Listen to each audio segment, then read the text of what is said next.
En el libro de Apocalipsis se encuentra en sus primeros capítulos la historia de las 7 iglesias.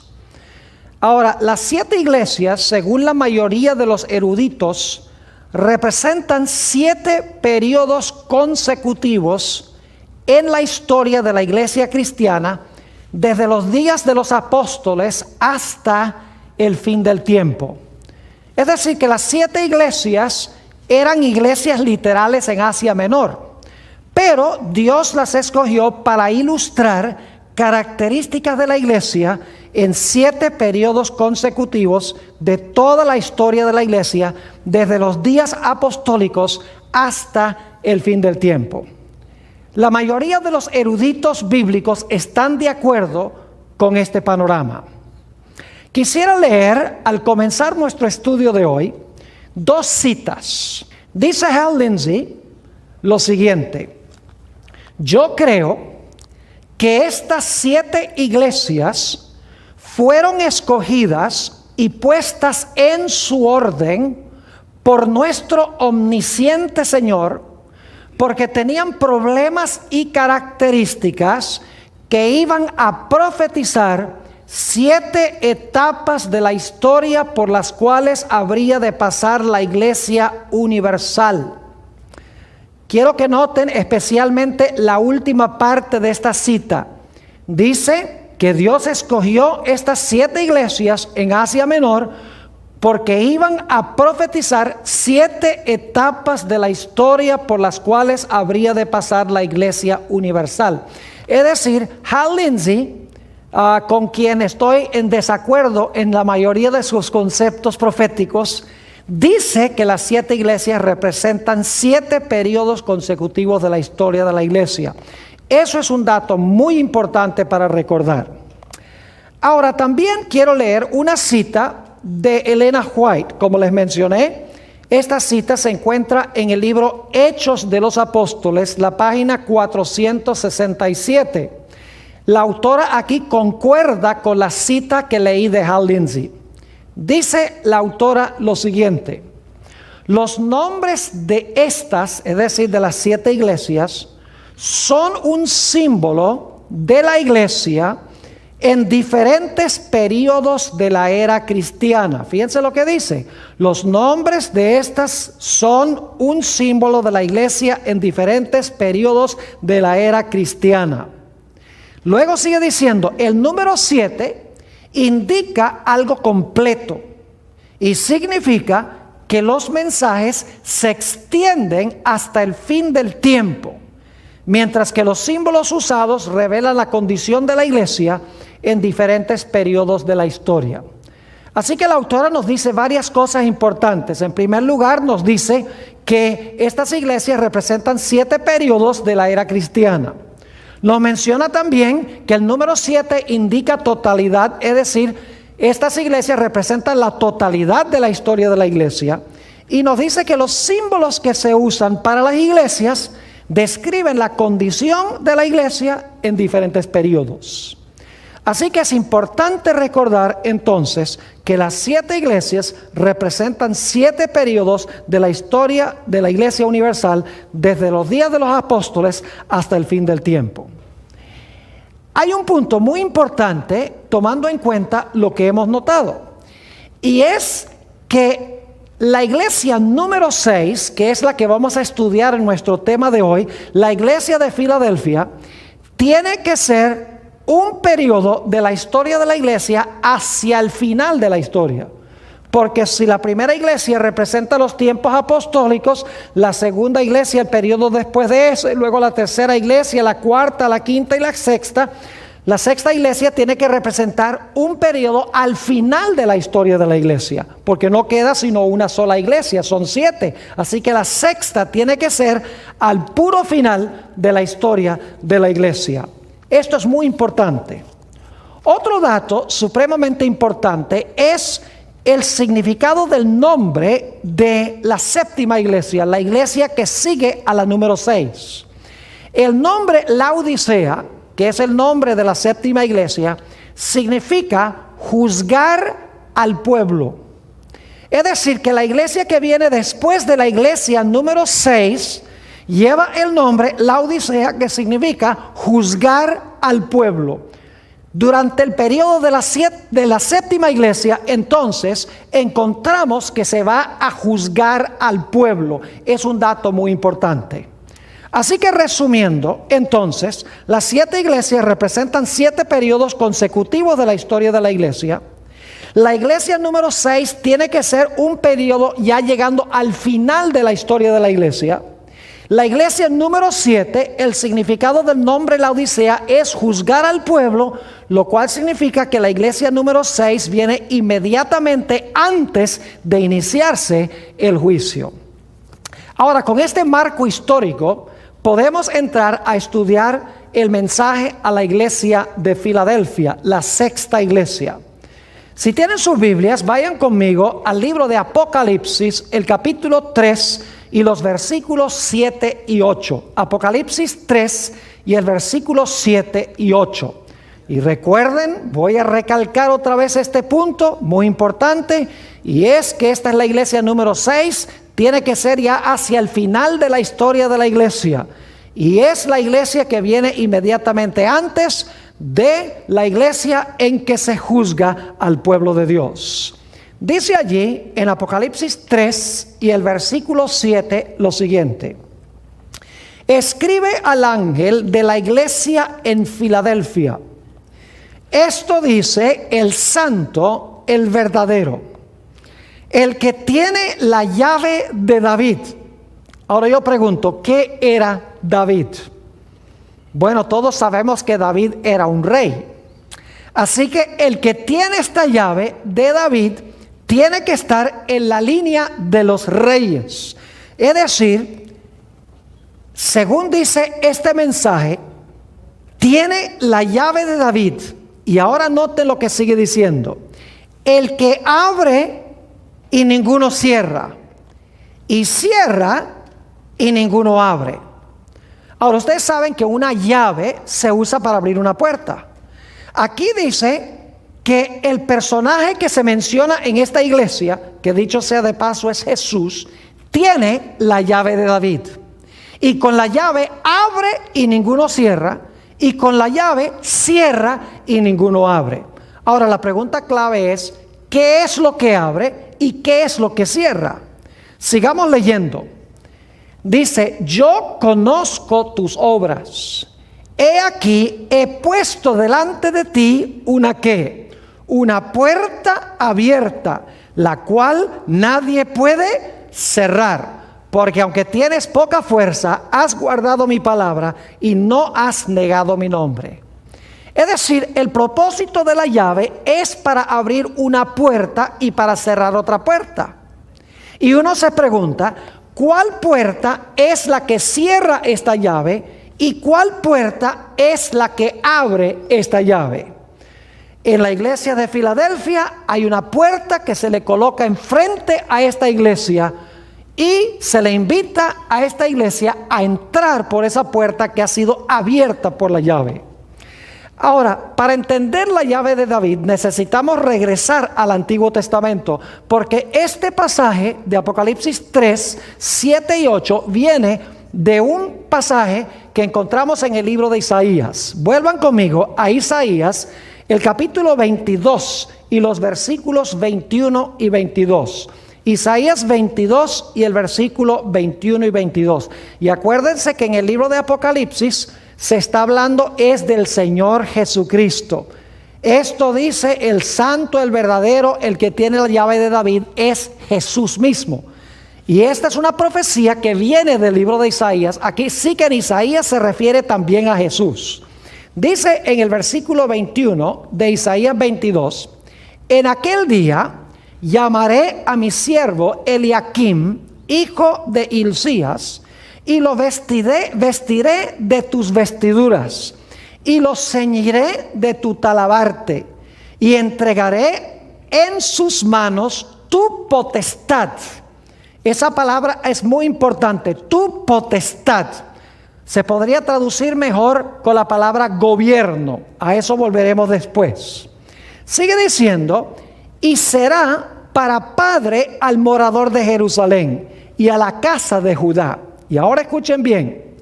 Y pondré la llave de la casa de David sobre su hombro. Y abrirá y nadie cerrará, y cerrará y nadie abrirá. Así que se dan cuenta que este pasaje de Apocalipsis 3 viene de Isaías 22, porque habla de David, quien era rey, habla de la llave y habla de abrir y de cerrar. Es decir, que según Isaías 22, 21 y 22, se le da a Jesús la llave de la casa de David y esa llave va a abrir algo que nadie puede cerrar. Ahora, la pregunta queda pendiente: ¿qué es lo que esa llave abre? ¿Cuál puerta es la que abre esa llave? Ahora, quiero que noten aquí en Isaías 22 que la llave, y esto no se menciona en Apocalipsis 3, la llave dice está sobre su ¿qué? La llave está sobre su hombro. Ahora, eso es raro que una llave esté sobre el hombro. Generalmente cuando tenemos una llave nos la metemos en un bolsillo, ¿verdad que sí? Pero aquí dice que el de la casa de David, el que tiene la llave sobre el hombro. ¿Qué significa esto? Bueno, necesitamos ir a otro pasaje del libro de Isaías. Isaías, el capítulo 9, y quiero leer los versículos 6 y 7. Isaías, el capítulo 9 y los versículos 6 y 7. Aquí vamos a ver qué es lo que significa la llave sobre el hombro. Nuevamente Isaías 9 y el versículo 6 y 7. Y este es un pasaje muy bien conocido. Claramente es una profecía mesiánica. Especialmente el versículo 6 podemos tal vez recitarlo de memoria. Dice aquí en Isaías 9:6: porque un niño nos es nacido, hijo nos es dado, y el principado sobre su ¿qué? Sobre su hombro. Ahora, qué interesante. En Isaías 22, ¿qué es lo que tenía sobre el hombro? La llave tenía sobre el hombro. Pero aquí nos dice que tiene ¿qué cosa? El principado sobre su hombro. Ahora, el Antiguo Testamento fue escrito mayormente en el idioma hebreo. Lamentablemente, a veces cuando se traducen textos del Antiguo Testamento, no se le da la misma traducción a la misma palabra. Ustedes recuerdan en Isaías 22 y el versículo 21, que dice que el que tenía la llave de David se le iba a dar potestad. Esa palabra potestad es la misma palabra que se traduce aquí principado. Es decir, la potestad es el principado. En inglés es mejor la traducción. En inglés dice, the government will be upon his shoulder. Es decir, el gobierno, el principado, el reinado está sobre su hombro. Es decir, que la llave algo tiene que ver con abrir una puerta para que Jesús vaya a buscar su ¿qué? Su potestad, su principado, su gobierno o su reinado. Ahora noten lo que sigue diciendo otra vez el versículo 6. Porque un niño nos es nacido, hijo nos es dado, y el principado sobre su hombro. Y se llamará su nombre admirable, consejero, Dios fuerte, Padre eterno, príncipe de paz. Y ahora noten que con la llave que tiene sobre su hombro, o con el principado que tiene sobre su hombro, va a abrir la puerta y va a lograr un imperio que va a cubrir todo el planeta Tierra. Dice en el versículo 7, lo dilatado, es decir, la extensión de su imperio y la paz no tendrán ¿qué cosa? Límite sobre el trono de David y sobre su reino, disponiéndolo y confirmándolo en juicio y en justicia desde ahora y para siempre. El celo de Jehová de los ejércitos hará esto. Es decir, que la llave que está sobre su hombro se usa para él buscar su principado, para lograr su reino. En otras palabras, un reino que tendrá una extensión universal. De alguna manera, la llave abre una puerta, Jesús entra por la puerta para que se le entregue su reino, que es un reino o un imperio universal y mundial. Ahora inmediatamente nos preguntamos, ¿cuál es la puerta que él va a abrir con la llave que tiene sobre su hombro para buscar el principado o el reinado que tiene sobre su hombro? Bueno, necesito mencionarles que en el santuario había 3 puertas. Había una puerta que llevaba del campamento de Israel al atrio. Había otra puerta que llevaba del atrio al lugar santo del santuario.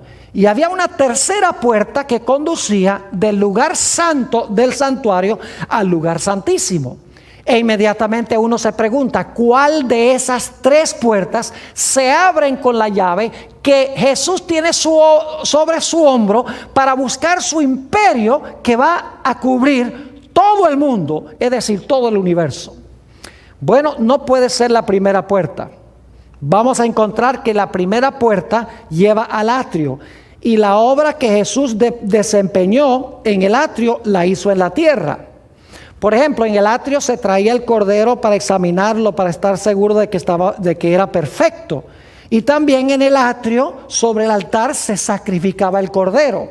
Es decir, esa labor la cumplió Jesús cuando estuvo aquí en la tierra. El atrio representa la tierra. Cuando Jesús vino del cielo a la tierra, llegó a este mundo, vivió una vida perfecta como Cordero de Dios, murió también como el Cordero de Dios. Jesús cumplió la labor o la obra del atrio. Esa primera puerta, la que conduce del campamento al atrio, no es la puerta que se menciona aquí en Apocalipsis, el capítulo 3. Ahora, en el santuario había una segunda puerta. Y esa puerta llevaba del atrio al lugar santo del santuario. Quiero que notemos lo que dice Apocalipsis, el capítulo 4 y el versículo 1 al 3. El libro de Apocalipsis menciona 2 puertas abiertas. Y vamos a notar cuál es la puerta abierta que se menciona en relación con el mensaje a la iglesia de Filadelfia. Apocalipsis, el capítulo 4 y el versículo 1. Después de esto miré, y he aquí una puerta abierta, ¿a dónde? En el cielo. No puede ser la puerta que lleva del campamento al atrio, porque eso es en la tierra. Esta puerta está abierta, ¿dónde? En el cielo. Ahora, dice entonces, después de esto miré, y he aquí una puerta abierta en el cielo. Y la primera voz que oí, como de trompeta, hablando conmigo, dijo: sube acá y yo te mostraré las cosas que sucederán después de estas. Y ahora escuchen, y al instante yo estaba en el espíritu, y he aquí un ¿qué? He aquí un trono establecido en el cielo, y en el trono uno sentado. Y el aspecto del que estaba sentado era semejante a piedra de jaspe y de cornalina. Y había alrededor del trono un arco iris semejante en aspecto a la esmeralda. Así que Juan ve una puerta abierta. Entra por la puerta abierta en visión. Ve un trono, y sobre el trono está uno ¿qué? Está uno sentado sobre ese trono. Ahora, hay varias cosas que quiero recalcar que son importantes en cuanto a estos versículos. En primer lugar, este evento se está realizando en el cielo. Esto no está pasando en la tierra, está sucediendo en el cielo. En segundo lugar, este trono que se menciona aquí en Apocalipsis 4 es un trono que está en el lugar santo del santuario, no el lugar santísimo. Y alguno dice, ¿cómo sabe, pastor, que esta puerta abierta conduce al lugar santo y no al lugar santísimo? Bueno, Apocalipsis 4 y el versículo 5 nos da un dato muy interesante. Dice en Apocalipsis 4:5, y del trono donde está este sentado, que resulta ser Dios el Padre, y del trono salían relámpagos, truenos y voces, y delante del trono ardían, ¿qué cosa? 7 lámparas de fuego, los cuales son los 7 espíritus de Dios. ¿Qué es lo que se encontraba delante del trono? 7 lámparas de fuego. Ahora yo pregunto, ¿en qué apartamento del santuario se encontraba la lámpara que tenía 7 brazos o 7 luces? No cabe duda que ese mueble se encontraba en el lugar santo del santuario. Es decir, ese trono está donde se encontraba el candelabro. Además de eso, hay otro dato que nos indica en qué apartamento está realizándose eso y a dónde lleva esta puerta abierta. Note el Apocalipsis, el capítulo 5 y el versículo 8, y el capítulo 5 es una continuación de la escena del capítulo 4, se está realizando en el mismo sitio. Quiero que noten lo que también se encuentra allí. Apocalipsis 5 y el versículo 8. Y cuando hubo tomado el libro, los 4 seres vivientes y los 24 ancianos se postraron delante del Cordero. Todos tenían arpas, y note lo que sigue diciendo, y copas de oro llenas de ¿qué? Llenas de incienso, que son las oraciones de los santos. Noten que allí donde está el trono se encuentran copas llenas de incienso, que son las oraciones de los santos. Ahora yo pregunto, ¿a dónde en el santuario se presentaba el incienso? No cabe duda que el incienso se presentaba en el lugar santo, a donde se encontraba el altar de oro. Leamos en conjunción con esto Apocalipsis 8 y el versículo 3 y 4. Apocalipsis el capítulo 8 y el versículo 3 y también el versículo 4. Dice: otro ángel vino entonces y se paró ante el altar con un incensario de oro, y se le dio mucho incienso para añadirlo a las oraciones de todos los santos sobre el altar de oro que estaba delante del trono. Fíjense que el altar de oro, de incienso, está delante del trono. Y luego dice: y de la mano del ángel subió a la presencia de Dios el humo del incienso con las oraciones de los santos. Es decir, en esta escena de Apocalipsis 4 y 5, donde se ve la puerta abierta y a Juan se le invita a entrar por la puerta abierta, esa puerta conduce al lugar santo por 2 razones. 1, se encuentra el candelero allí, y 2, se encuentra allí el altar de incienso. Es decir, esa puerta abierta conduce al lugar santo del santuario. Un dato muy importante es que sentado sobre ese trono está Dios el Padre. Y cuando leemos Apocalipsis 4, 1 al 3, nunca nos damos cuenta que Dios se haya movido de alguna parte para sentarse en ese trono. Sencillamente dice que hay un trono establecido en el cielo y el Padre está sentado allí. No se dice nada de que se haya movido de otra parte. Además de eso, hemos notado que también en Apocalipsis 4, alrededor de ese trono se encontraban 24 tronos. Luego en el capítulo 5 llega la hueste angélica con Jesús a presentarse delante del que está sentado en el trono. Es decir, quiero que tengamos clara esta perspectiva. Hay una puerta abierta, Juan entra por la puerta abierta, ve a Dios el Padre sentado sobre el trono. Alrededor del trono hay 24 tronos. No está Jesús en ese momento allí, pero en el capítulo 5 llega la hueste angélica, trae a Jesús y Jesús se presenta delante de su Padre en el capítulo 5.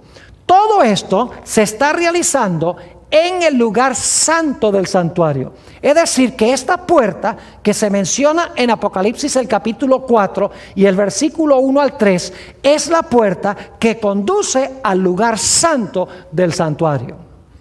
Lo que se está describiendo aquí en Apocalipsis 4 y 5 es la ascensión de Jesús a la presencia de su Padre. Porque después que Jesús cumplió su obra en el atrio, después que Jesús vivió una vida perfecta como el Cordero de Dios, después que Jesús sacrificó su vida sobre la cruz, sobre el altar, y el Señor Jesucristo ascendió al cielo, como dice aquí, acompañado de los ángeles, y se presentó delante de su Padre para sentarse con su Padre en el trono. Es decir, que Apocalipsis 4 y 5 hablan de una puerta que nos lleva al lugar santo, a donde se encontraba el Padre y donde finalmente llega Jesús a presentarse delante de su Padre. Pero ahora necesitamos ir a otra puerta.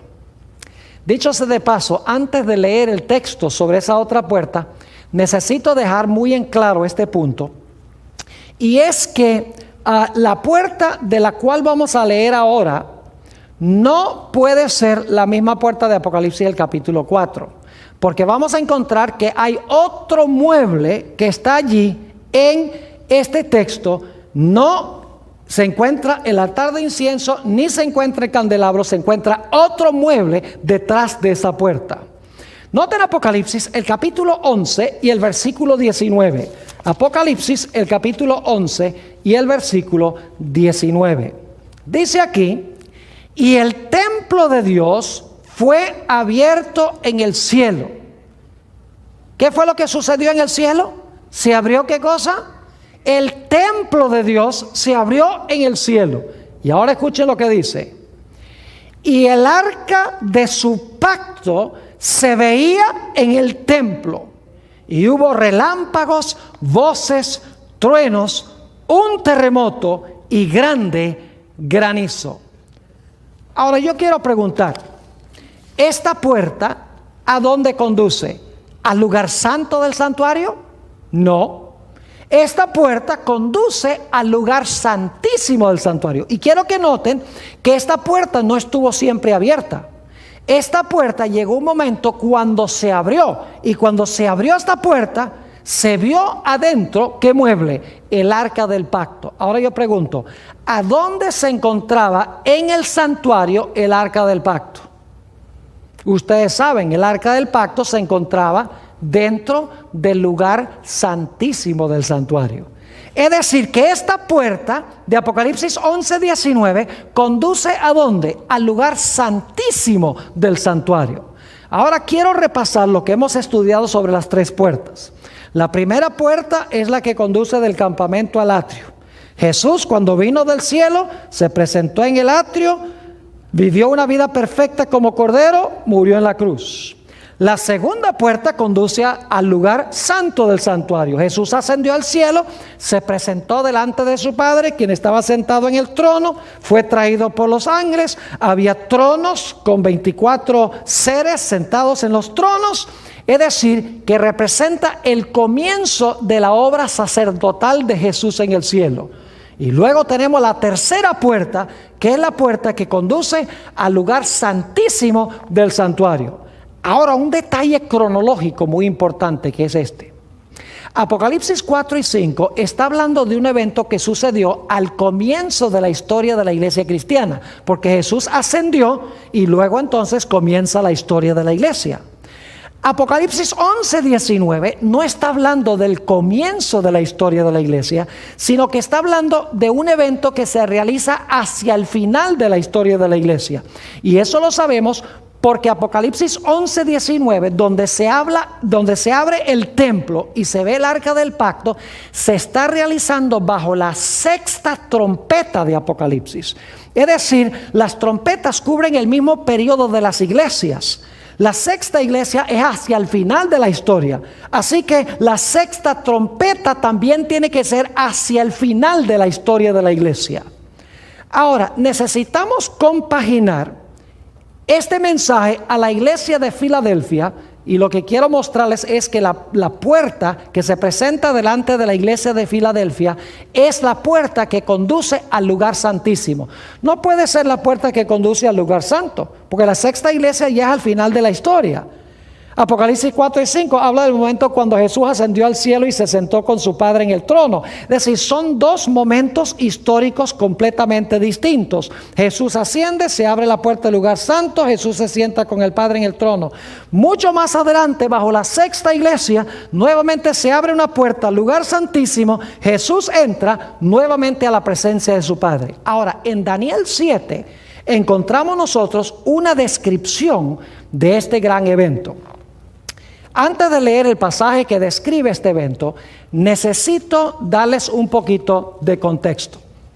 En Daniel 7 tenemos una sucesión de reinos. Tenemos un león que representa a Babilonia. Tenemos un oso que representa a Medo-Persia. Tenemos un leopardo que representa a Grecia. Tenemos una bestia espantosa y terrible, un dragón que representa a Roma, el imperio romano. Luego tenemos un cuerno pequeño que sube de la cabeza de ese dragón, que representa otra Roma, Roma religiosa, representa la iglesia romana. Es decir, tenemos un desarrollo de la historia desde Babilonia, Medo-Persia, Grecia, Roma y luego Roma religiosa o la iglesia romana. Y ahora quiero que noten lo que sucede después de la historia de la iglesia romana, que dura 1260 años. Vayan conmigo a Daniel, el capítulo 7, y vamos a leer los versículos 9 y 10. Daniel 7 y el versículo 9 y también el versículo 10. Y van a encontrar muchas semejanzas con lo que leímos de Apocalipsis 4. Dice allí: estuve mirando hasta que fueron puestos tronos. ¿Había tronos en Apocalipsis 4? Claro que sí. Dice, fueron puestos tronos y se sentó un anciano de días. Yo pregunto, ¿estaba sentado ya allí? No, porque dice que fueron puestos tronos y el anciano de días, ¿qué pasó? Se sentó, que significa que antes estaba parado. Sigue diciendo, cuyo vestido era blanco como la nieve y el pelo de su cabeza como lana limpia. Su trono llama de fuego y las ruedas del mismo fuego ardiente. Un río de fuego procedía y salía delante de él. Millares de millares le servían y millones de millones asistían delante de él. El juez se sentó y los libros, ¿qué? Los libros se abrieron. ¿Ven ustedes los mismos elementos que encontramos en Apocalipsis 4? ¿Hay un trono, sí o no? Claro que sí. ¿Hay uno sentado en el trono? ¿Cómo no? ¿Hay tronos también? Claro que sí. ¿Está la hueste angélica? ¿Cómo no? Pero es un poco diferente la escena, porque en Apocalipsis 4, Dios el Padre sencillamente está sentado allí. No se dice que se movió ahí de ninguna parte. Mientras que aquí dice que el Padre entró, se colocó el trono y luego el Padre ¿qué? Se sentó. Y los otros seres sobre los tronos también llegaron y se sentaron. Y después de sentarse, dice que los libros se abrieron y comenzó ¿qué cosa? Comenzó el juicio. Ahora quiero leer algunos otros versículos de Daniel el capítulo 7 para que ustedes se den cuenta la descripción adicional que se da de este evento. Daniel 7, versículos 26 y 27. Dice, pero se sentará el juez. ¿Qué va a pasar? Se va a sentar el juez y le quitarán su dominio para que sea destruido y arruinado hasta el fin. Y ahora escuchen bien. Y que el reino y el dominio y la majestad de los reinos debajo de todo el cielo sea dado al pueblo de los santos del Altísimo, cuyo reino es reino eterno, y todos los dominios les servirán y obedecerán. ¿Cuál es el resultado del juicio?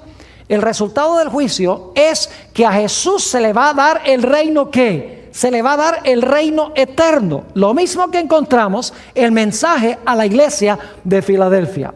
Ahora, quiero que noten Daniel 7 y el versículo 13 y 14.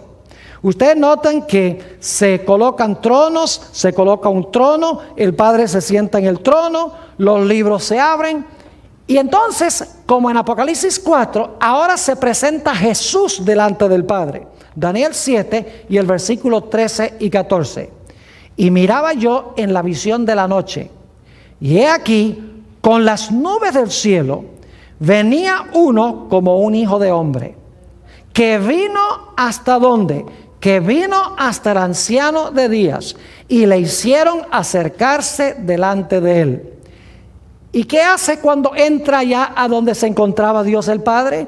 Dice, le fue dado ¿qué cosa? Dominio, gloria y reino, para que todos los pueblos, naciones y lenguas le sirvieran. Su dominio es dominio eterno que nunca pasará, y su reino uno que no será no será destruido.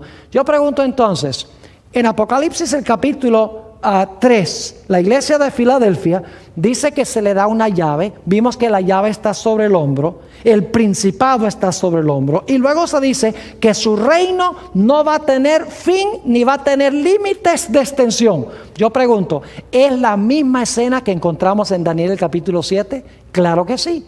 Ahora, quiero que noten el detalle cronológico, que es lo importante. La iglesia de Filadelfia, en la sexta iglesia, ya al final de la historia de la iglesia, la siguiente iglesia es la iglesia del juicio, porque la Odisea significa juzgar al pueblo.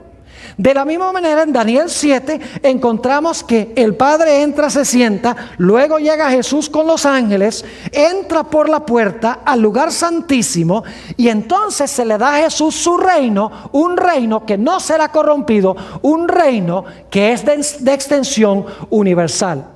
Y quiero que noten que se le da el reino después de Babilonia, Medo-Persia, Grecia, Roma y el periodo de la iglesia romana, que son 1260 años. Ahora quiero que analicemos otro detallito interesante en cuanto al mensaje a la iglesia de Filadelfia. Vayan conmigo a Apocalipsis, el capítulo 3 y el versículo 9. Apocalipsis el capítulo 3 y el versículo 9. Un detallito muy interesante. Dice aquí, he aquí, yo entrego de la sinagoga de Satanás a los que se dicen ser judíos y no lo son, sino que mienten. He aquí, yo haré que vengan y se postren a tus pies y reconozcan que yo te he amado. Noten que en conjunción con la iglesia de Filadelfia se menciona ¿qué cosa? La sinagoga de Satanás.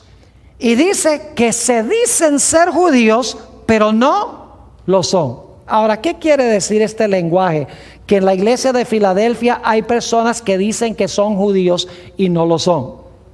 Esto no puede referirse a judíos literales. Y ustedes dicen, ¿por qué razón no? Porque esto tiene que ver con la historia de la iglesia, no con la historia de los judíos. La sexta iglesia tiene que ver con la historia de la iglesia universal, no tiene que ver con los judíos. Entonces la pregunta es, ¿qué significa la sinagoga de Satanás que se encontraba allí en la iglesia de Filadelfia? Necesitamos entender, mis queridos hermanos, lo que significa un judío en el Nuevo Testamento. Vayan conmigo a Romanos el capítulo 2 y el versículo 28 y 29. En realidad, cuando se menciona este grupo que dicen ser judíos y no son, lo que quiere decir es que ellos se dicen ser cristianos y no lo son. Porque en realidad ser judío, según la definición del Nuevo Testamento, es ser cristiano, es decir, es recibir a Jesús. Noten Romanos 2 y el versículo 28 y 29. Dice, pues no es judío el que lo es exteriormente. Es decir, un judío puede ser exteriormente judío, pero según el apóstol Pablo no es judío. Dice, pues no es judío el que lo es exteriormente, ni es la circuncisión la que se hace exteriormente en la carne. La verdadera circuncisión no es la literal de un judío, sino que es un judío el que lo es en lo interior. Y la circuncisión es la del ¿qué? La del corazón. en espíritu, no en letra, la alabanza del cual no viene de los hombres, sino de Dios. Yo pregunto, ¿qué es un judío realmente? ¿Un judío es uno lo que es exteriormente judío? No. Un judío es el que ha tenido una transformación de su ¿qué? De su corazón, que ha recibido a Jesús como su Salvador y su Señor. Noten Romanos 9 y el versículo 6 al 8. Romanos 9 y el versículo 6 hasta el versículo 8. Dice el apóstol Pablo: no que la palabra de Dios haya fallado, porque no todos los que descienden de Israel son israelitas. Es decir, no todo israelita es israelita, dice el apóstol Pablo. Entonces, ¿quién es el israelita? Sigue diciendo: no por ser descendientes de Abraham son todos hijos, sino en Isaac te será llamada descendencia. Esto es, no los que son hijos según la carne son los hijos de Dios, es decir, no los judíos literales son los hijos de Dios, sino que los que son hijos según la promesa son contados como descendientes. Es decir, ser judío no significa tener la sangre de Abraham en las venas, no significa estar circuncidado, no significa vivir en la tierra de Israel. Ser judío significa tener un corazón transformado por Jesús, significa haber recibido de verdad a Jesús como Salvador y como Señor.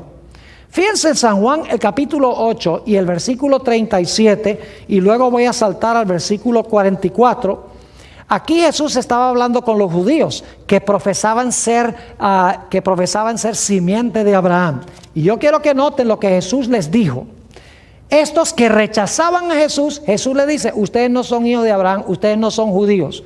Ustedes se dicen ser judíos, pero no son, porque me han rechazado a mí.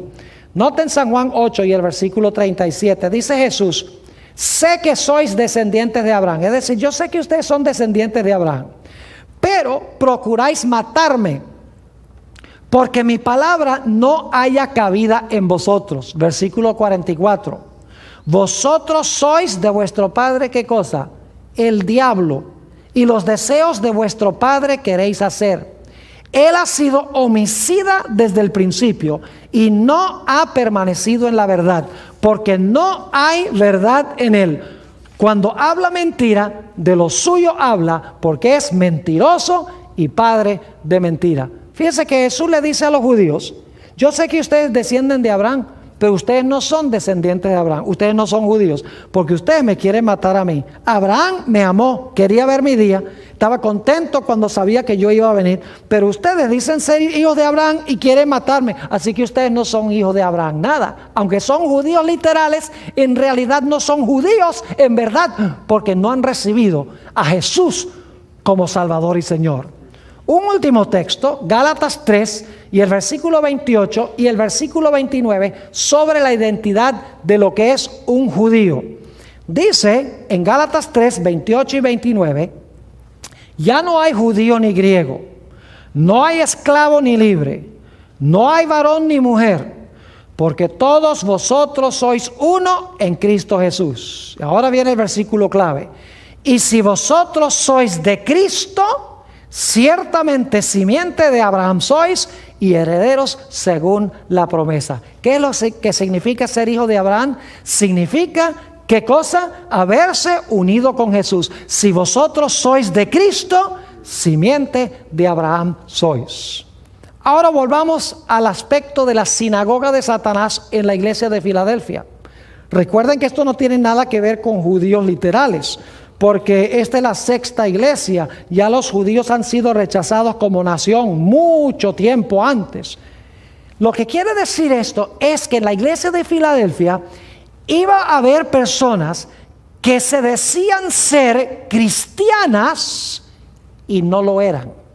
Es decir, que eran cristianos profesos, pero en realidad eran cristianos falsos.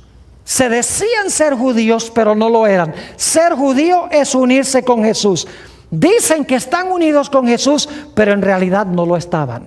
Es decir, que en la iglesia de Filadelfia hay un grupo que se les presenta la puerta abierta entran por la puerta abierta con Jesús y Jesús va a recibir su reino. Mientras que hay otros que profesan ser cristianos que no entran y se constituyen, como dice en Apocalipsis el capítulo 3, la sinagoga de Satanás. Ahora quiero que vayamos a Apocalipsis porque tenemos la misma escena o el mismo panorama. Apocalipsis el capítulo 13 y el versículo 2. Y quiero que noten que tenemos los mismos poderes que se mencionan en Daniel el capítulo 7. Apocalipsis 13 y el versículo 2. Dice, y la bestia que vi, escuchen bien, era semejante a un leopardo, y sus pies como de oso, y su boca como boca de león, y el dragón le dio su poder y su trono y grande potestad. ¿Se dan cuenta que tenemos las mismas bestias de Daniel 7? Tenemos un león, tenemos un oso, tenemos un leopardo y tenemos un dragón. Y luego, por la escasez de tiempo, solo voy a mencionar esto. Luego dice que el dragón le da a la bestia su trono, su poder y su potestad, y entonces la bestia gobierna el mismo periodo de tiempo que el cuerno pequeño.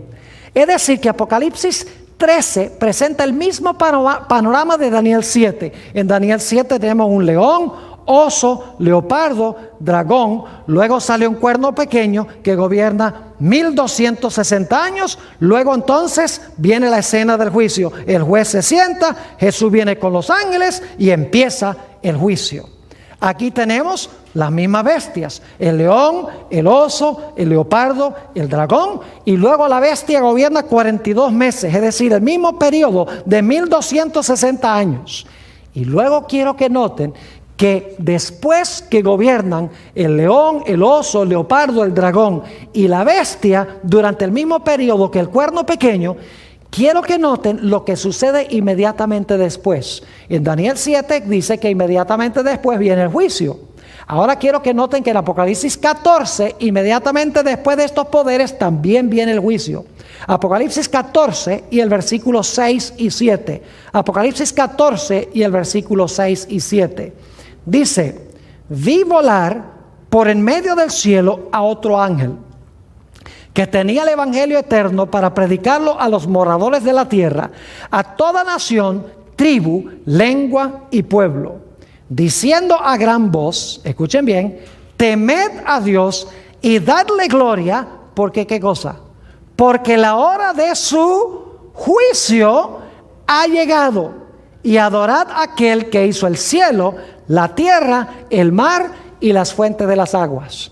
Fíjese que en el contexto de estas bestias que se mencionan en Apocalipsis 13, que vimos en Daniel 7, inmediatamente después que gobiernan estos poderes, dice que empieza el juicio, tanto en Daniel como en el libro de Apocalipsis. Ahora, yo quiero que ustedes noten también que inmediatamente después que Apocalipsis 14, 6 y 7 dice, la hora de su juicio ha llegado, en el siguiente versículo, en el versículo 8 de Apocalipsis 14, se dice algo muy interesante. Note lo que dice Apocalipsis 14 y el versículo 8.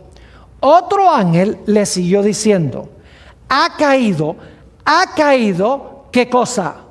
Babilonia, la gran ciudad, porque ha hecho beber a todas las naciones del vino del furor de su fornicación. Ahora fíjense qué interesante. En el mensaje a la iglesia de Filadelfia se coloca una puerta abierta. Esa puerta abierta conduce al lugar santísimo donde está el arca, donde se va a desempeñar el juicio para que Jesús reciba su reino. Y en esa iglesia está un grupo apóstata que se conoce como la sinagoga de Satanás, que dicen que son cristianos genuinos, pero no lo son. Lo mismo tenemos en Apocalipsis el capítulo 13 y 14. Tenemos los mismos poderes, el león, el oso, el leopardo, el dragón, los 1260 años, llega la hora del juicio divino, y entonces en el mensaje del segundo ángel dice, ha caído Babilonia. Es decir, que la sinagoga de Satanás, en el mensaje a la sexta iglesia, es el mismo poder que se denomina en el mensaje del segundo ángel, ¿con qué nombre? Con Babilonia. La sinagoga de Satanás es Babilonia. Y alguno dirá, pero pastor, usted está diciendo que Babilonia representa personas que profesan ser cristianas y no lo son. Claro que sí. Noten Apocalipsis 18 y el versículo 1 al 4. Apocalipsis el capítulo 18 y el versículo 1 hasta el versículo 4. Les voy a demostrar que aquí se encuentra en Babilonia el pueblo de Dios. Babilonia representa a aquellos que profesan ser pueblo de Dios. Dice en Apocalipsis 18, 1 al 4. Después de esto, vi a otro ángel descender del cielo con gran poder, y la tierra fue alumbrada con su gloria. Y clamó con voz potente diciendo: ha caído la gran Babilonia, y se ha hecho habitación de demonios y guarida de todo espíritu inmundo. ¿Suena eso como la sinagoga de Satanás? Claro que sí. Se ha hecho habitación de demonios y guarida de todo espíritu inmundo y albergue de toda ave inmunda y aborrecible, porque todas las naciones han bebido del vino del furor de su fornicación, y los reyes de la tierra han fornicado con ella, y los mercaderes de la tierra se han enriquecido de la potencia de sus deleites. Y ahora escuchen bien: y oí otra voz del cielo que decía: salid de ella, ¿qué? A ver, no les oigo. ¿Salid de ella qué? Pueblo mío. Yo pregunto entonces, ¿Babilonia tiene pueblo de Dios, sí o no? Si en Babilonia no hay pueblo de Dios, ¿por qué razón en este mensaje Dios dice: salid de Babilonia, pueblo mío? Tiene que ser que Babilonia representa el cristianismo apóstata, y que Dios tiene verdaderos creyentes en Babilonia que son sinceros de corazón, que en verdad han recibido a Jesús, pero no conocen mejor y están en Babilonia. Por eso es que Dios llama a esas personas sinceras a que salgan de Babilonia antes de que Babilonia reciba el castigo de Dios. Así que dice: oí otra voz del cielo que decía: salid de ella, pueblo mío, para que no seáis partícipes de sus pecados, ni recibáis parte de sus ¿qué? Parte de sus plagas. Ojalá hayan entendido lo que hemos estudiado en esta primera sección de este tema, muy importante. Vamos a repasar lo que hemos estudiado. Hemos encontrado que hay 3 puertas. Una puerta que conduce al atrio, otra que conduce al lugar santo y otra puerta que conduce al lugar santísimo. Nos hemos dado cuenta que cuando Jesús vino del cielo a la tierra, entró al atrio, porque se presentó como el Cordero perfecto y murió sobre el altar, es decir, sobre la cruz. Después que Jesús murió, ascendió al cielo, entró por esa primera puerta de Apocalipsis 4, entró al lugar santo, a donde se encuentra el candelabro y a donde se encuentra el altar de incienso. Y ahí estuvo Jesús durante mucho tiempo, más de 1800 años estuvo Jesús en el lugar santo. Pero bajo la iglesia de Filadelfia, que se describe también en Daniel el capítulo 7 y Apocalipsis el capítulo 14, después que pasaron Babilonia, Medo-Persia, Grecia, Roma, la iglesia romana, comenzó el juicio. Se abrió esa puerta de Apocalipsis 11:19, que es la misma puerta que se le presenta a la iglesia de Filadelfia, y entonces el Padre entró por esa puerta al lugar santísimo donde está el arca del pacto y se sentó. Y luego entonces dice que el Señor Jesucristo fue traído por los ángeles a donde se encontraba el Padre para participar en la obra del juicio. Y entonces allí Jesús recibió el reino, un reino que nunca se corromperá, un reino que tendrá extensión universal. Es decir, que todas estas profecías compaginan el mensaje a la iglesia de Filadelfia, la profecía de Daniel 7 y la profecía de Apocalipsis 13 y 14. Todos compaginan. Y hemos visto que en el contexto de la iglesia de Filadelfia hay algunos cristianos que profesan ser hijos de Jesús y en verdad no lo son. Y en el contexto de los mensajes de los 3 ángeles hay también algunos que se denominan ser hijos de Jesús, pero la Biblia los llama Babilonia. Y hemos visto que Dios tiene hijos sinceros allí en Babilonia. Y Él en los últimos días va a llamar a esas personas a salir de Babilonia para integrarse plenamente al pueblo de Dios.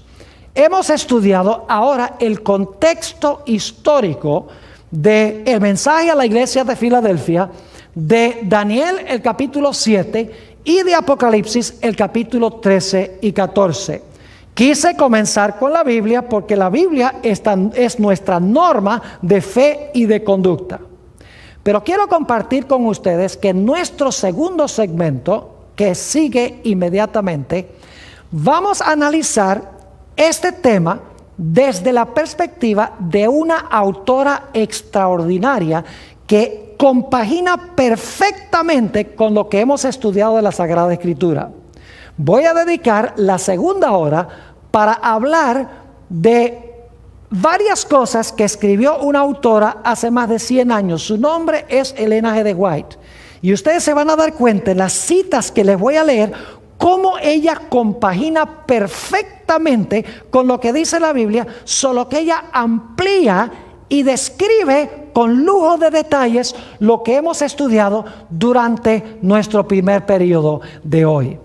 Así que espero que lo que hemos estudiado haya quedado claro y que de esa manera estemos ya preparados para nuestro segundo tema, donde vamos a analizar y a estudiar cuidadosamente los escritos de una señora que participó en estos eventos que se realizaron en 1844, cuando se abrió la puerta al lugar santísimo y entró allí el Padre, para luego entrar el Señor Jesucristo allí para comenzar el juicio, a donde Jesús recibirá el reino, un reino que no se corromperá, un reino que será de extensión universal.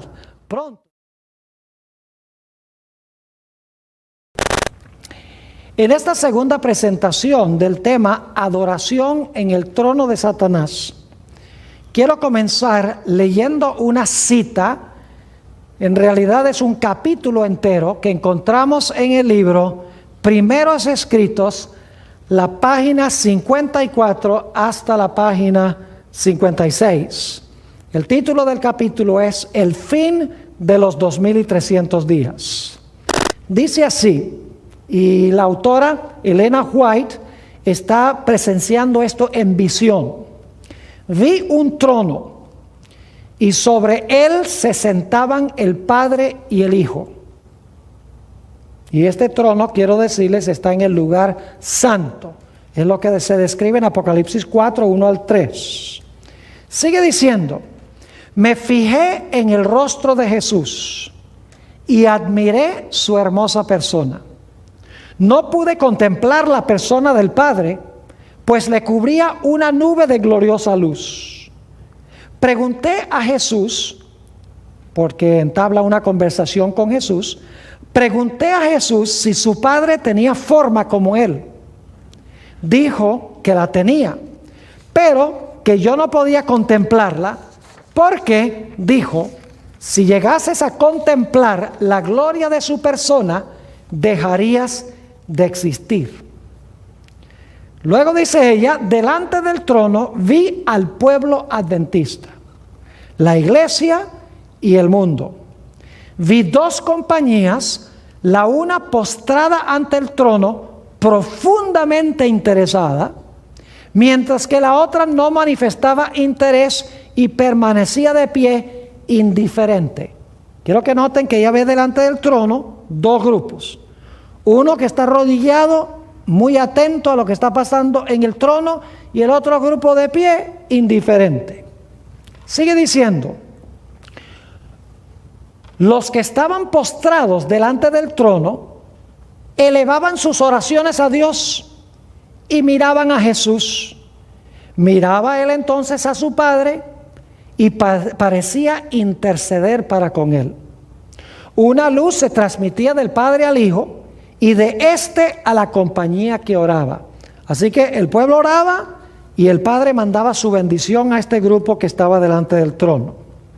Sigue diciendo, Entonces vi que una luz excesivamente brillante procedía del Padre hacia el Hijo, y desde el Hijo ondeaba sobre el pueblo que estaba delante del trono. Pero pocos recibían esta gran luz.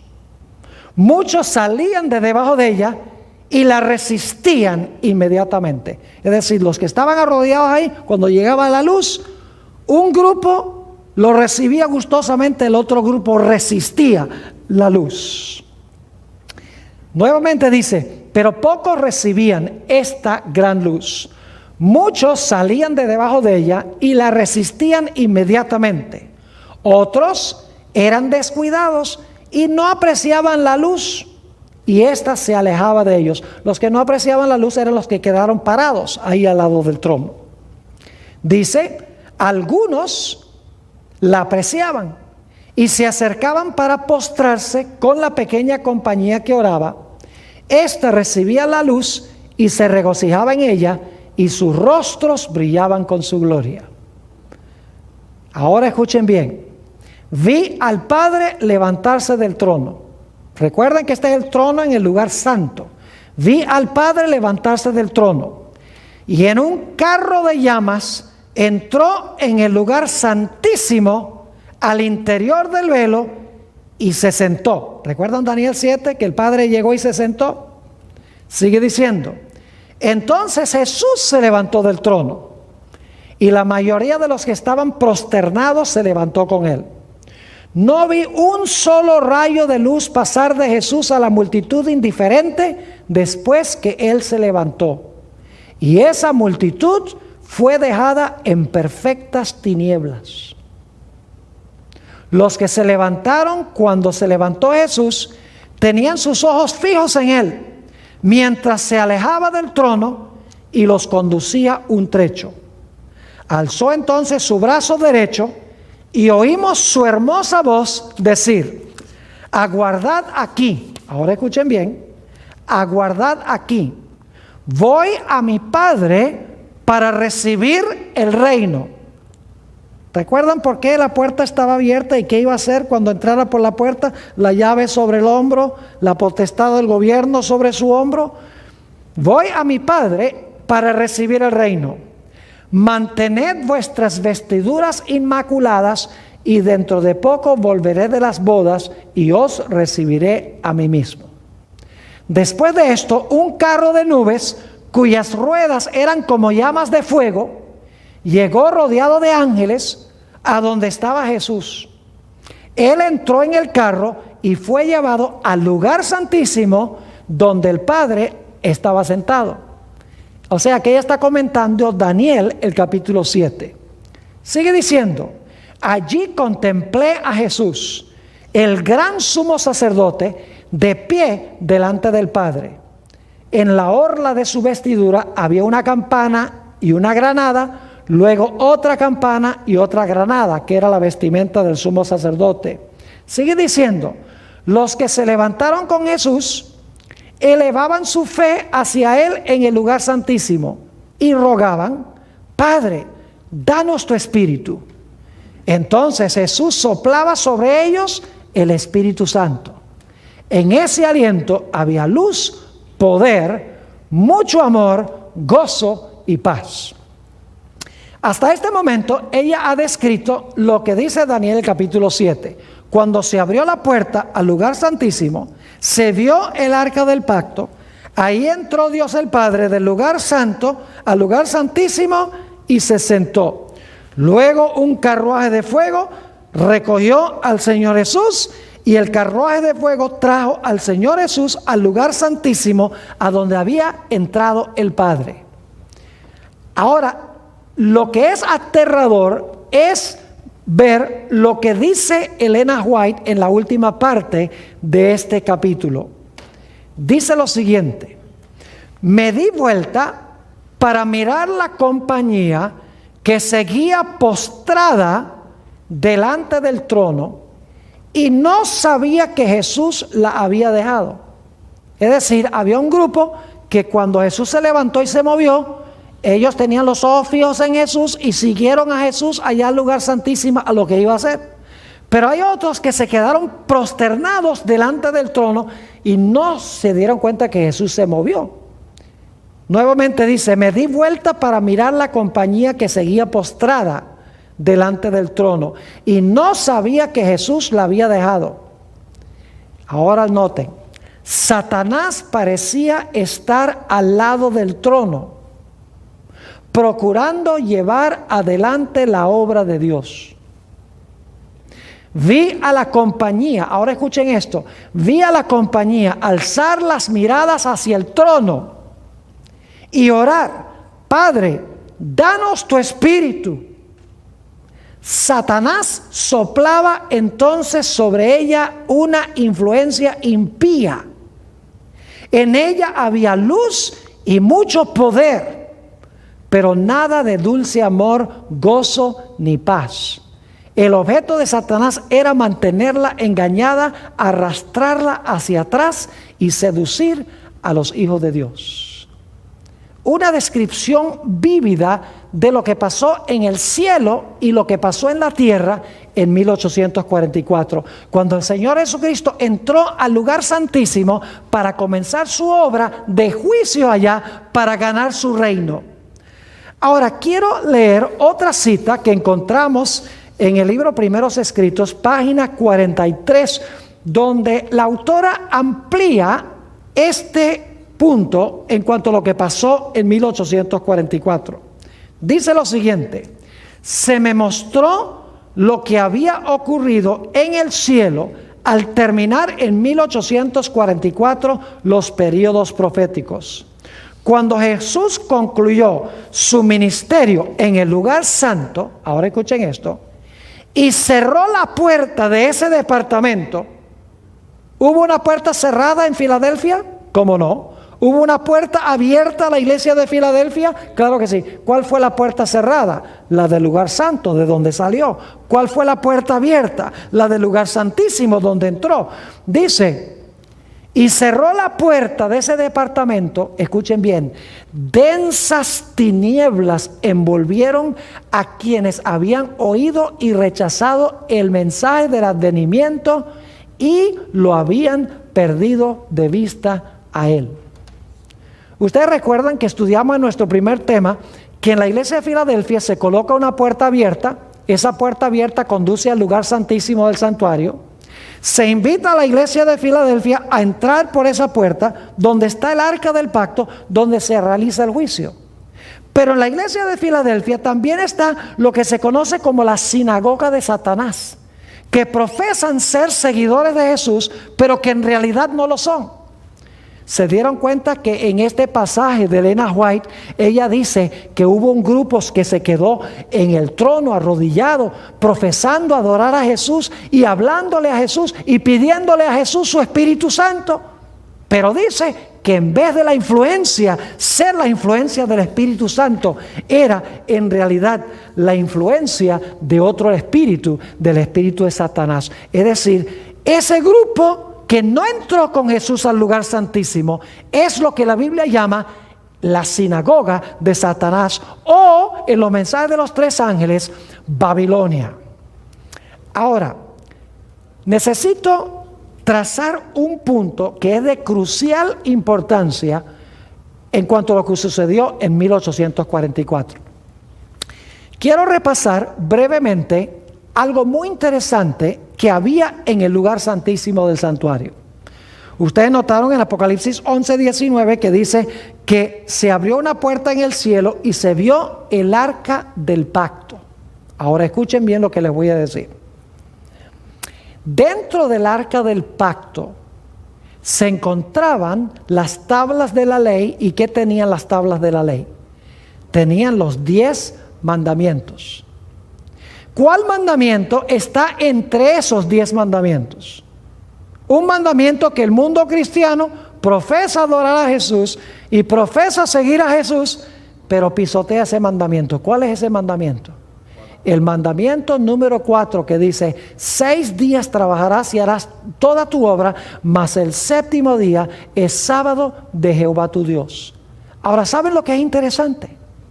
En 1844, la vasta mayoría de los cristianos que profesaban el nombre de Jesús guardaban el domingo como el día de reposo, es decir, no guardaban el sábado. Inclusive Elena White, quien escribió esto que acabamos de leer, su esposo Jaime White, José Bates y otros pioneros de la iglesia adventista, todos guardaban el domingo como el día de reposo. Pero lo interesante es que cuando se abrió el lugar santísimo del santuario, en 1844, de repente ellos empezaron a descubrir las grandes doctrinas distintivas de la iglesia adventista del séptimo día. Saben que en esa época la mayoría de los cristianos decían que la ley de Dios fue clavada en la cruz. Usaban textos del apóstol Pablo para decir la ley fue clavada en la cruz. Y enseñaban que el domingo es el día de reposo.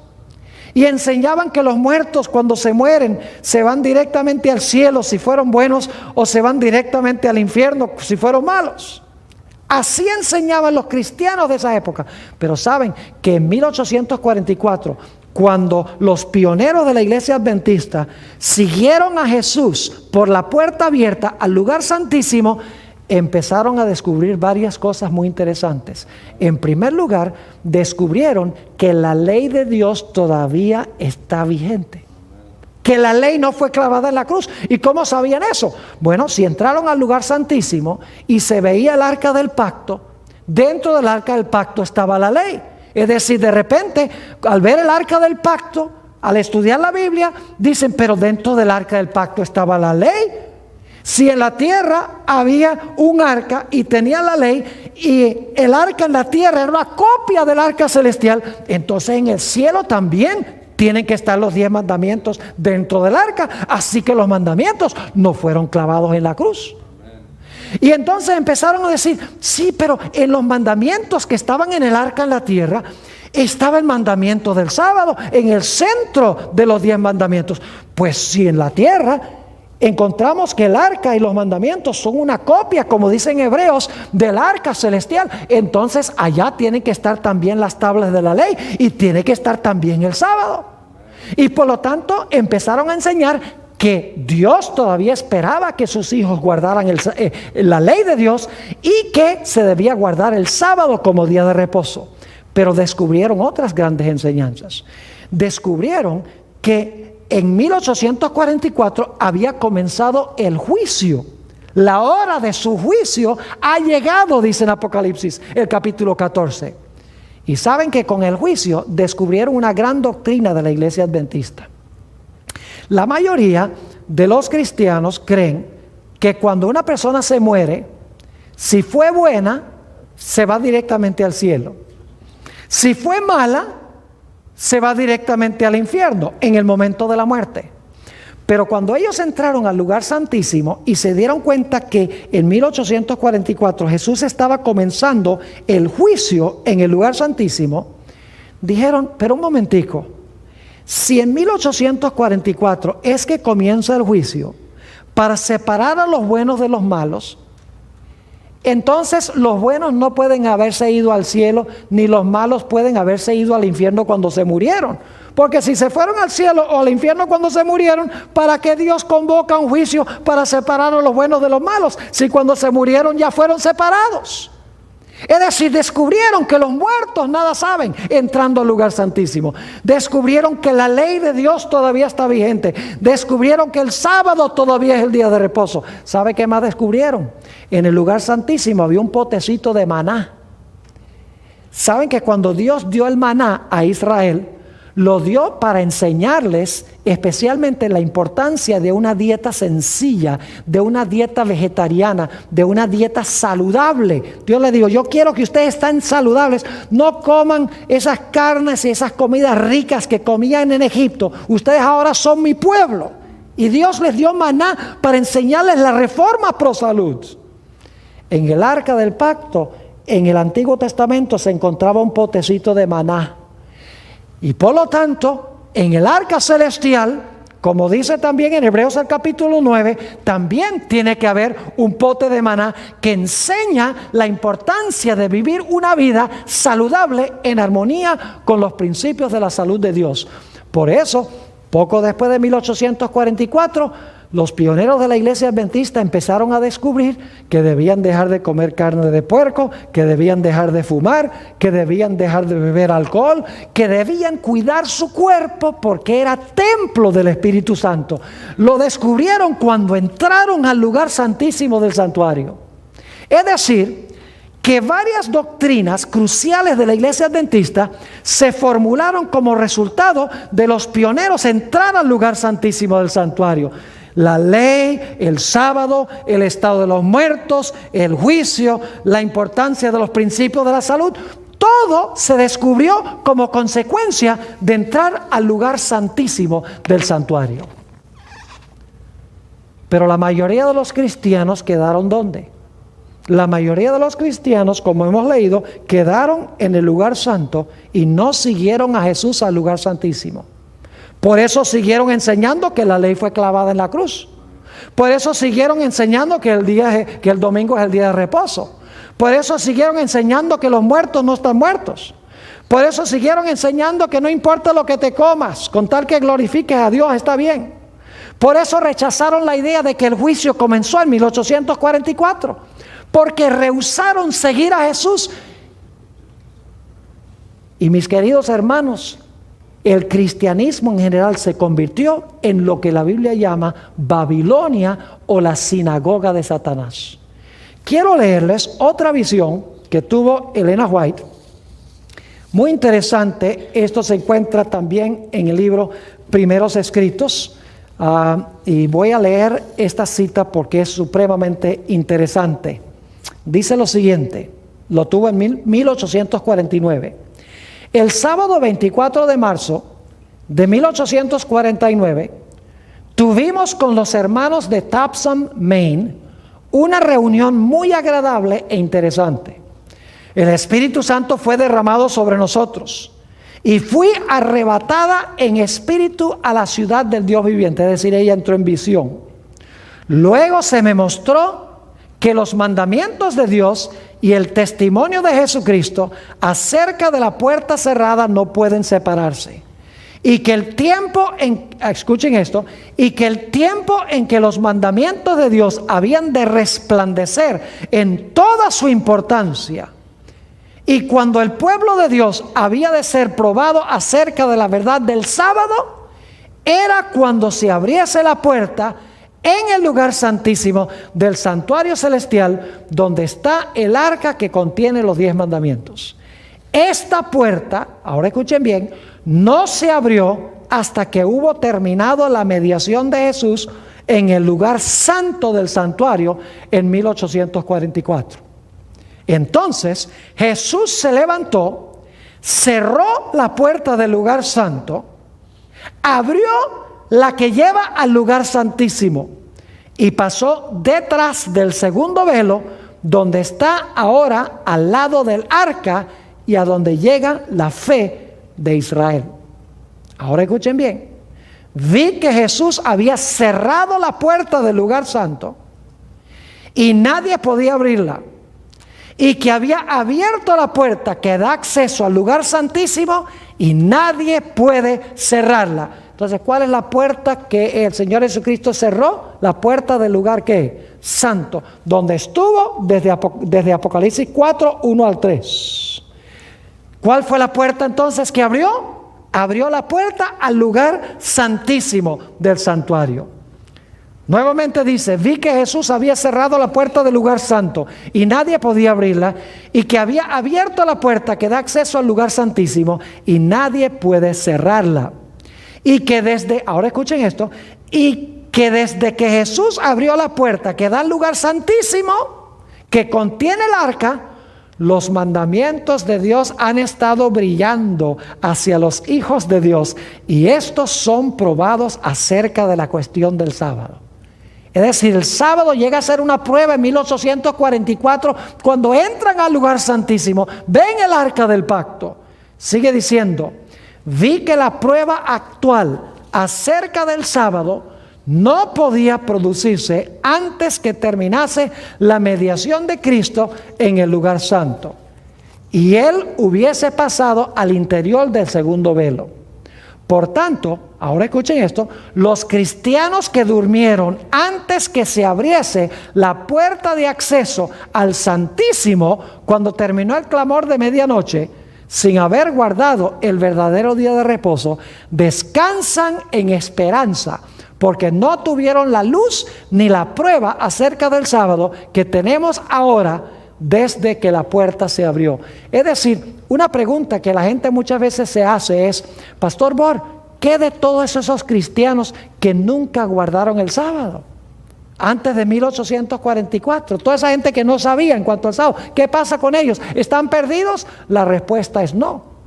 Pero cuando se abrió el lugar santísimo, se vio la ley, y en medio de la ley se vio el sábado, y la gente rechazó ese mensaje. Entonces el sábado llegó a ser una prueba para demostrar si de verdad seguían a Jesús o si seguían a Jesús solamente de nombre y no en realidad.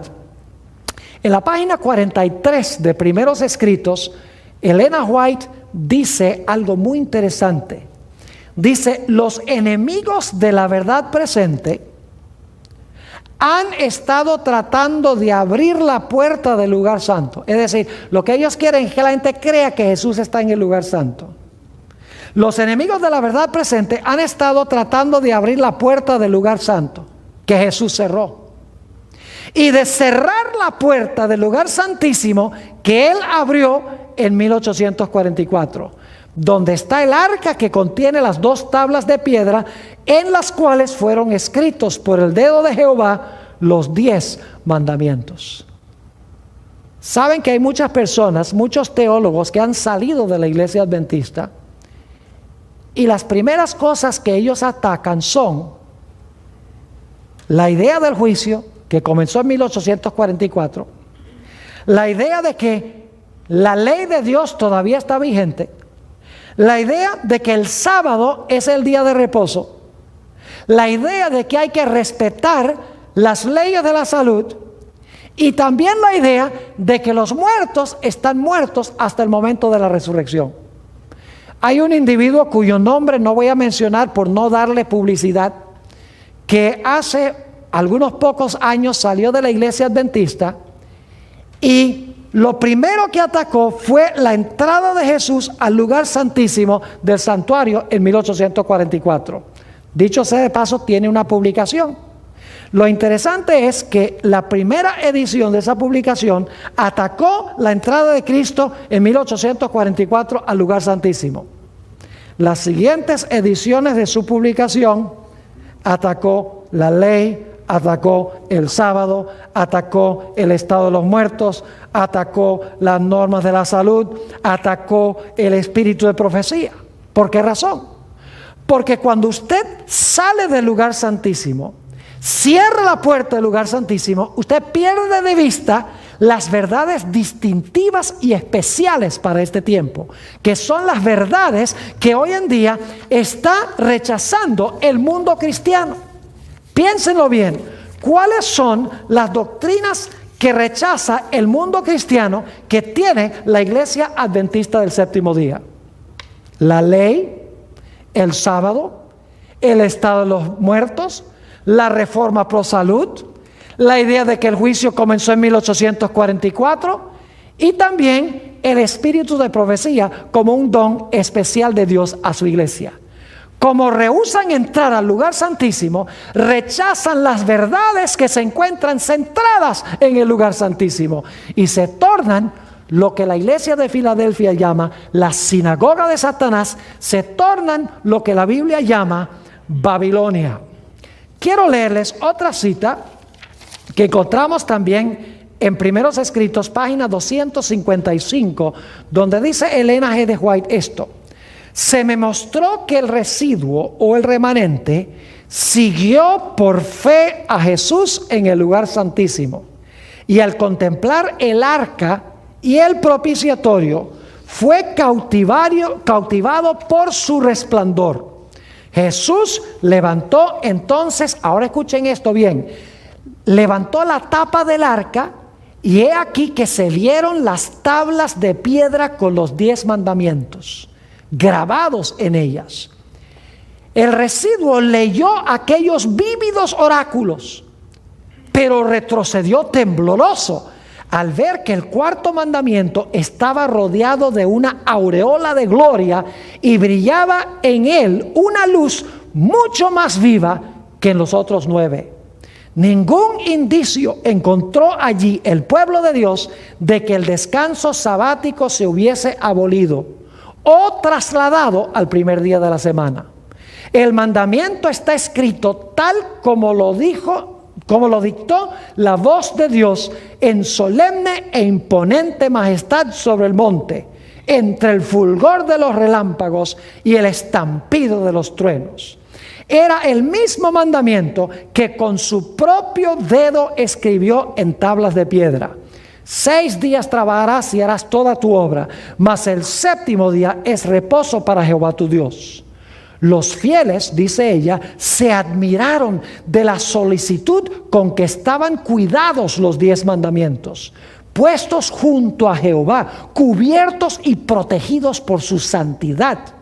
Vieron que habían estado pisoteando el cuarto mandamiento del decálogo, observando un día transmitido por los paganos y papistas en vez del día santificado por Jehová. Se humillaron ante Dios y lamentaron sus pasadas transgresiones. Eso describe lo que sucedió en 1844 con los que entraron con Jesús al lugar santísimo. De repente descubrieron todas las doctrinas distintivas y especiales de la Iglesia Adventista del Séptimo Día. Pero el mundo cristiano rehusó entrar.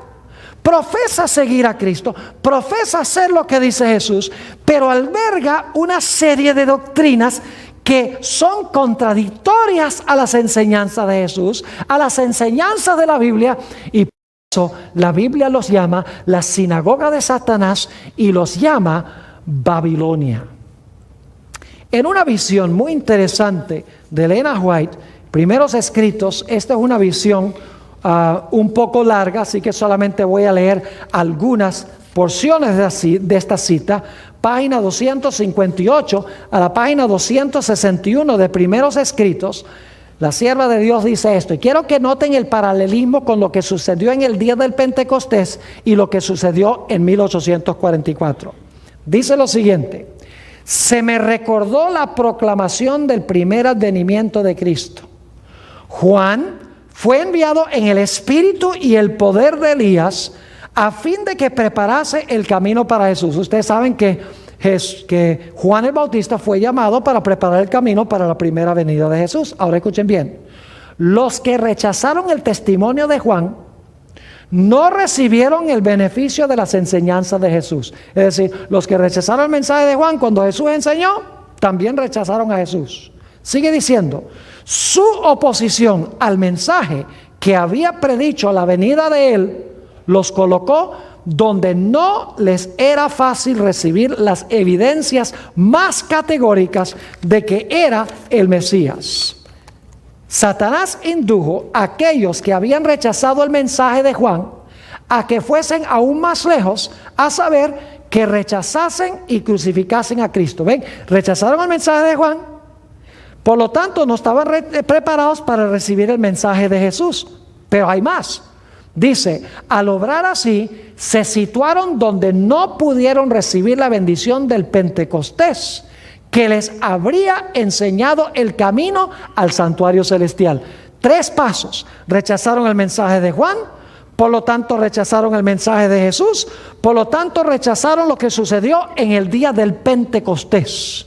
Sigue diciendo ella, el desgarramiento del velo en el templo demostró que los sacrificios y los ritos judaicos no serían ya recibidos. Es decir, cuando el velo se rasgó, Dios estaba anunciando, se terminaron los sacrificios en Israel.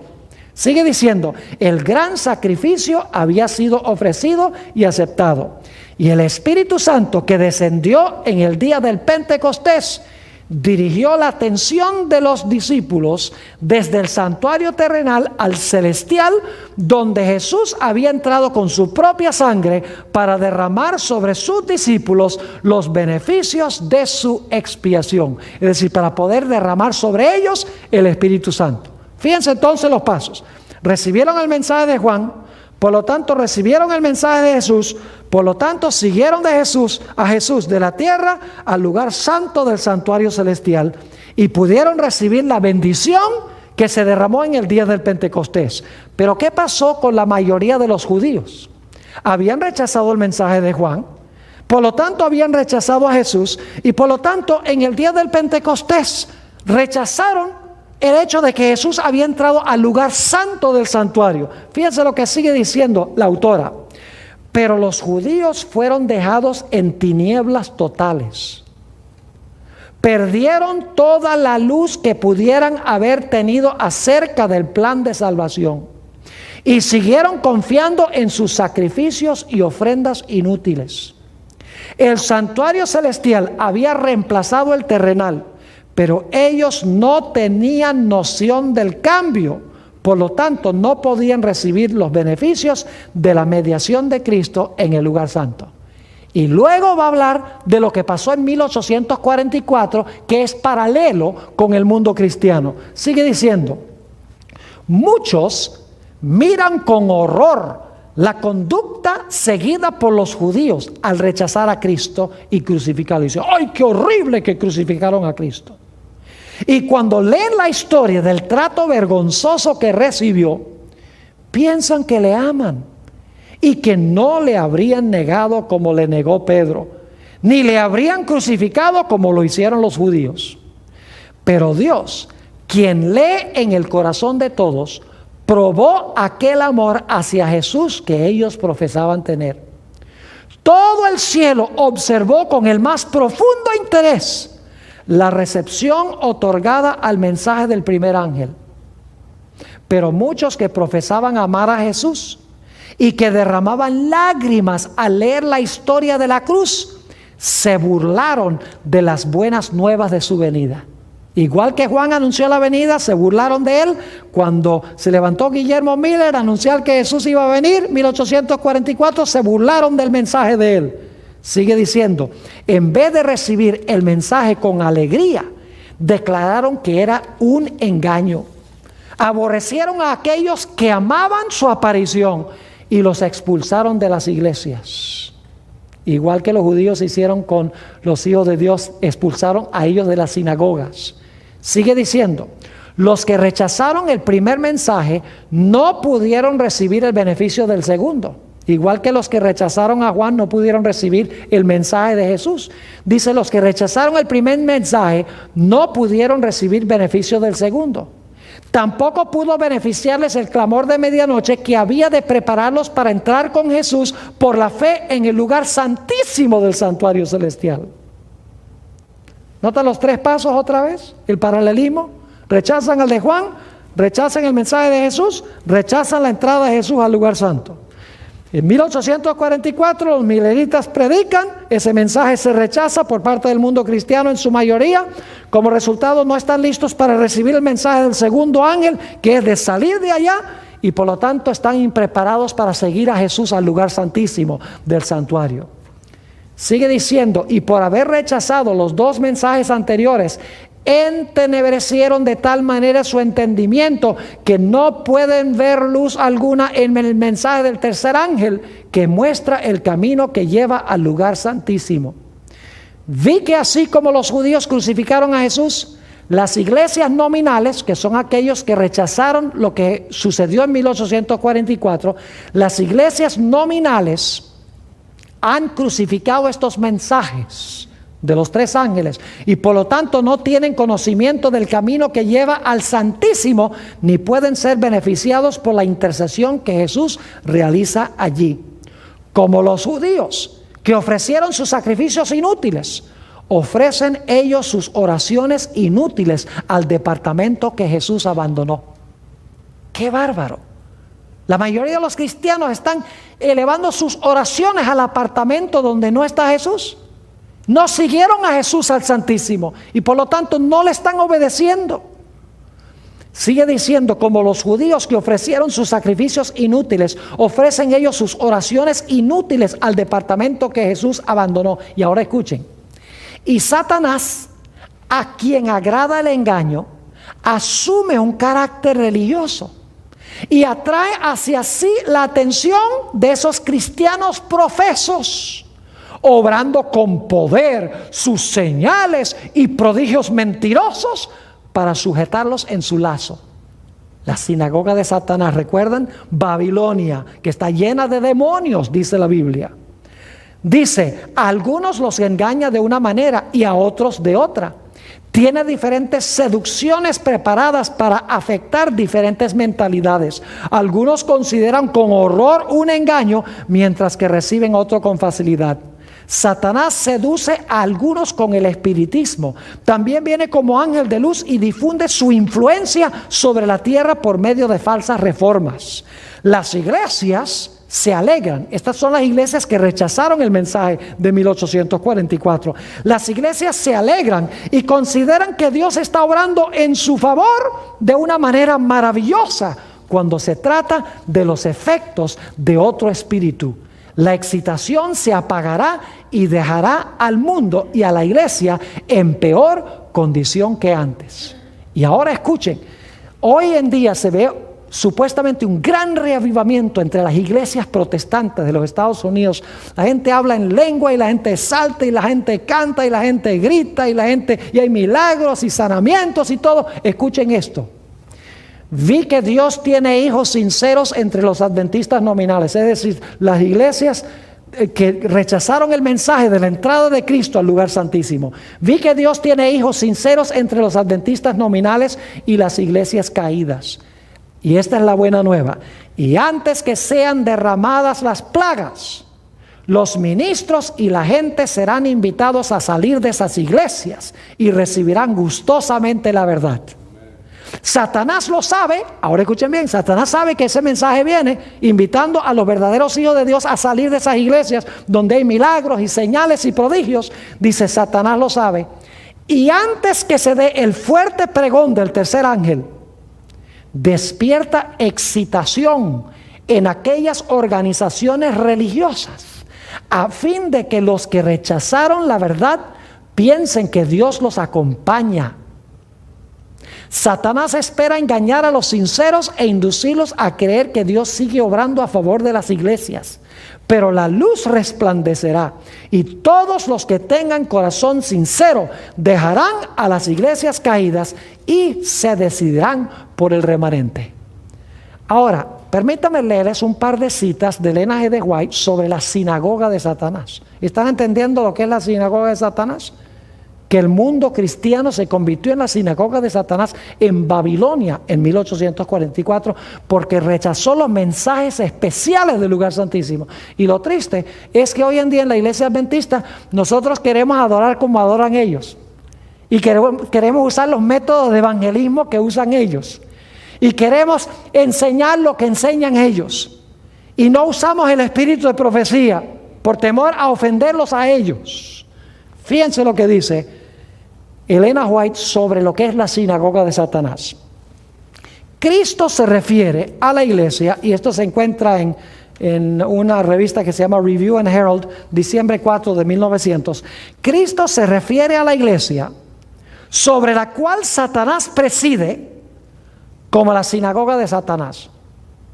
¿Cómo se llama la iglesia sobre la cual preside Satanás? La sinagoga de Satanás. Escuchen bien. Sus miembros son los hijos de la desobediencia. Son aquellos que escogen pecar, quienes se esfuerzan por anular la ley de Dios. Si hubieran entrado al lugar santísimo, ¿tratarían de anular la ley de Dios? No, porque en el lugar santísimo ¿qué se encuentra? El arca y la ley. Así que no iban a deshacerse de ella. Son aquellos que escogen pecar, quienes se esfuerzan por anular la ley de Dios. La obra de Satanás consiste en entremezclar el mal con el bien y quitar así la distinción entre el bien y el mal. Cristo desea tener una iglesia que se esfuerza por separar el mal del bien, cuyos miembros a sabiendas no toleren el actuar mal, sino que expulsen el mal del corazón y de la vida. En otra cita, Testimonios para los Ministros, la página 12, añade algunas ideas a lo que acabo de leer. Satanás tiene una gran confederación, su iglesia. Cristo la llama la sinagoga de Satanás, porque sus miembros son los hijos del pecado. Los miembros de la iglesia de Satanás han estado constantemente trabajando para echar a un lado la ley divina y confundir la distinción entre el bien y el mal. Satanás está trabajando con gran poder en los hijos de la desobediencia y por medio de ellos para exaltar la traición y la apostasía como verdad y lealtad. Y en este tiempo el poder de la inspiración satánica se mueve en instrumentos vivientes para llevar a cabo la gran rebelión que comenzó en el cielo contra Dios. Eso es lo que caracteriza al mundo cristiano. Ahora, yo quisiera leer una cita que encontramos en el libro El conflicto de los siglos, las páginas 516 y 17, a donde Elena White describe lo que ha pasado con el mundo cristiano como resultado de no entrar al lugar santísimo del santuario celestial. Dice lo siguiente: pero muchos de los reavivamientos de los tiempos modernos han presentado un notable contraste con aquellas manifestaciones de la gracia divina que en épocas anteriores acompañaban los trabajos del siervo de Dios, de los siervos de Dios. Es verdad que estos reavivamientos despiertan gran interés, que muchos se dan por convertidos y aumenta en gran manera el número de los miembros de las iglesias. No obstante, los resultados no son tales que nos autoricen para creer que haya habido un aumento correspondiente de verdadera vida espiritual. La llama que alumbra un momento se apaga pronto y deja la oscuridad más densa que antes. Ahora escuchen, ¿qué caracteriza a estos reavivamientos? Dice, los reavivamientos populares son provocados demasiado a menudo por llamamientos a la imaginación, que excitan las emociones y satisfacen la inclinación por lo nuevo y extraordinario. Es decir, la gente quiere reavivamientos que apelen a sus emociones y que traigan algo emocionante, algo nuevo. Sigue diciendo, los conversos ganados de este modo manifiestan poco deseo de escuchar la verdad bíblica y poco interés en el testimonio de los profetas y apóstoles. El servicio religioso que no revista un carácter un tanto sensacional no tiene atractivo para ellos. Un mensaje que apela a la fría razón no despierta eco alguno en ellos. No tienen en cuenta las claras amonestaciones de la palabra de Dios que se refieren directamente a sus intereses eternos. Yo he encontrado esto vez tras vez. La gente donde hay emoción y donde hay toda clase de cosas que apelan a los sentidos y donde hay baile religioso y donde hay milagros y todo lo sensacional, ahí se llena. Pero empiece a predicarles sobre la importancia de que Dios quiere que guardemos su ley, que Dios quiere que guardemos el sábado y el lugar inmediatamente se vacía. Ese es un reavivamiento falso. Sigue diciendo la sierva de Dios: para toda alma verdaderamente convertida, la relación con Dios y con las cosas eternas será el gran tema de la vida. Pero, ¿dónde se nota en las iglesias populares de nuestros días el espíritu de consagración a Dios? Los conversos no renuncian a su orgullo ni al amor del mundo. No están más dispuestos a negarse a sí mismos, a llevar la cruz y a seguir al manso y humilde Jesús que antes de su conversión. La religión se ha vuelto objeto de burla de los infieles y escépticos, debido a que tantos de los que profesan ignoran sus principios. El poder de la piedad ha desaparecido casi enteramente de muchas de las iglesias. las comidas campestres, las representaciones teatrales en las iglesias, los bazares, las casas elegantes y la ostentación personal han alejado de Dios los pensamientos de la gente. Tierras y bienes y ocupaciones mundanas llenan el espíritu, mientras que las cosas de interés eterno se consideran apenas dignas de atención. Eso describe el cristianismo, la sinagoga de Satanás. Sigue diciendo, a pesar del decaimiento general de la fe y de la piedad, hay en esas iglesias, sí, en la sinagoga de Satanás y en Babilonia, hay en esas iglesias verdaderos discípulos de Cristo. Antes que los juicios de Dios caigan finalmente sobre la tierra, habrá entre el pueblo del Señor un reavivamiento de la piedad primitiva, cual no se ha visto nunca desde los días apostólicos. El Espíritu y el poder de Dios serán derramados sobre sus hijos. Entonces, muchos se separarán de esas iglesias, en las cuales el amor de este mundo ha suplantado el amor de Dios y de su palabra.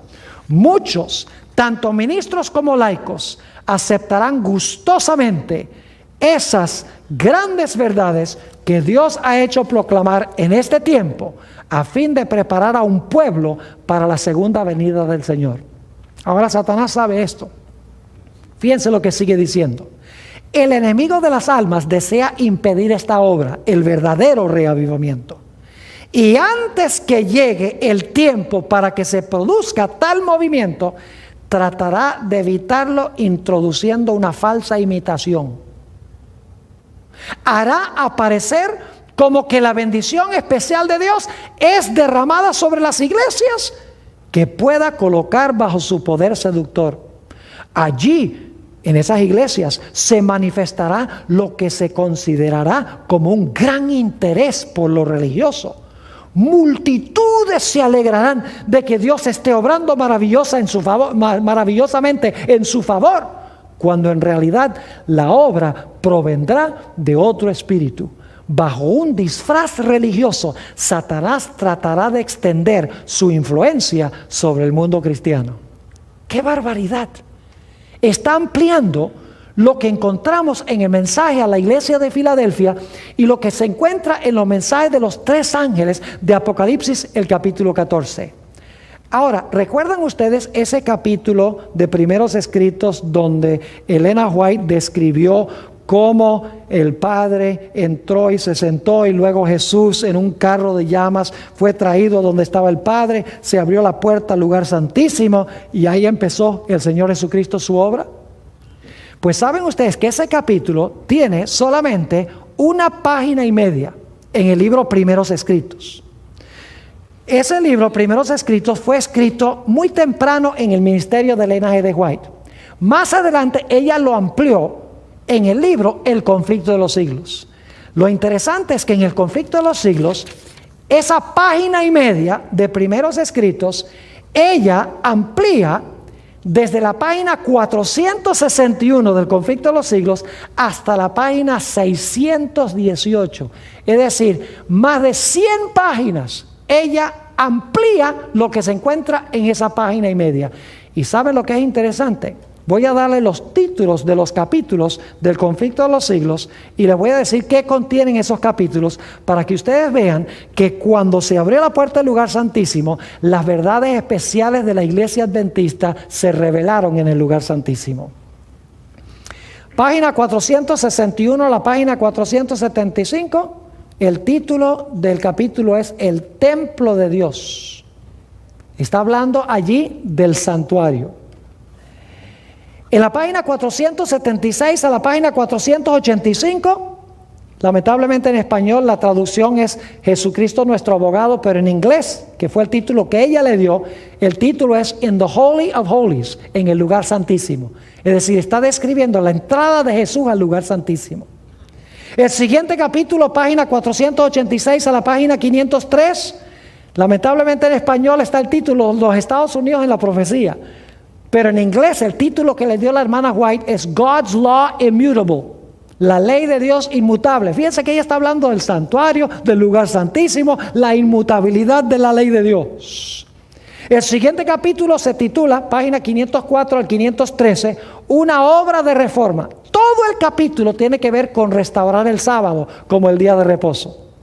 El siguiente capítulo, página 514 al 532, el título es La verdadera conversión es esencial. El título que le dio la hermana White fue Modern Revivals. ¿Recuerdan ese parrafito donde habla la hermana White de que Satanás tomó el lugar donde estaba Jesús en el trono y respiraba en una influencia impía? Pues ese parrafito chiquito lo amplía ella en todo este capítulo, desde la página 514 hasta la 532. Describe lo que está pasando en el mundo cristiano hoy. El siguiente capítulo, el juicio investigador. En inglés, Facing Life's Record, página 533 a la página 545. Nuevamente, hablando del juicio. Y luego, en los siguientes capítulos, que son varios capítulos, les voy a dar los títulos: el origen del mal, la enemistad entre el hombre y Satanás, quiénes son los ángeles, el misterio de la inmortalidad, y pueden hablarnos nuestros muertos. En esos capítulos, que son 5 capítulos, ¿saben qué doctrina enfatiza Elena G. de White? Enfatiza la doctrina de que los muertos están muertos y que no pueden comunicarse con los vivos, que van a resucitar en la resurrección cuando Jesús venga.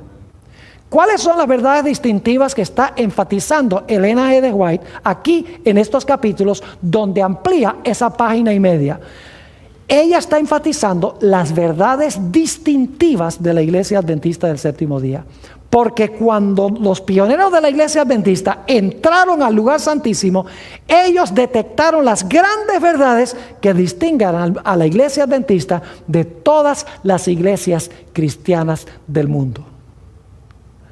Ahora, Satanás tiene interés especial en infiltrar a la Iglesia Adventista. Hoy en día, el estilo de adoración que hay en la Iglesia Adventista, en muchas de ellas, y podría decir cada vez la mayoría de ellas, es el estilo de adoración que han importado de las iglesias protestantes, de las iglesias que describe la Biblia como la sinagoga de Satanás o Babilonia. La pregunta clave es: ¿por qué estamos tratando de introducir esta metodología de adoración a la iglesia adventista de esas iglesias, cuando nosotros como iglesia tenemos un mensaje tan poderoso que necesita el mundo? Un mensaje sobre el hecho de que el juicio está transpirando y nuestra vida debe estar puesta en armonía con la ley de Dios. Un mensaje de que la ley de Dios está vigente. Un mensaje de que no podemos pisotear el sábado, de que debemos guardar el sábado como día de reposo. Un mensaje de que los muertos no saben nada, que cierre las puertas de la iglesia al espiritismo. Un mensaje de que nuestro cuerpo es templo del Espíritu Santo, debemos cuidarlo practicando las normas de la salud. Un mensaje especial del espíritu de profecía, el don de profecía que Dios ha dado a la iglesia adventista para exaltar estas grandes enseñanzas de la santa palabra de Dios. Hoy en día prácticamente no se escucha ni el nombre de Elena G. de White en la iglesia. No se escuchan las verdades distintivas de la iglesia adventista. La razón es que nosotros, en vez de invitar a los que están en el lugar santo que entren al lugar santísimo, nosotros estamos queriendo cerrar la puerta del lugar santísimo y otra vez meternos al lugar santo del santuario. Es decir, en vez de testificarle a la sinagoga de Satanás, a Babilonia, queremos convertirnos nosotros precisamente en eso. Mi oración, mis hermanos y hermanas, es que nosotros nuevamente exaltemos el mensaje de verdad presente para este tiempo y no dejemos que Satanás distraiga al pueblo remanente de Dios.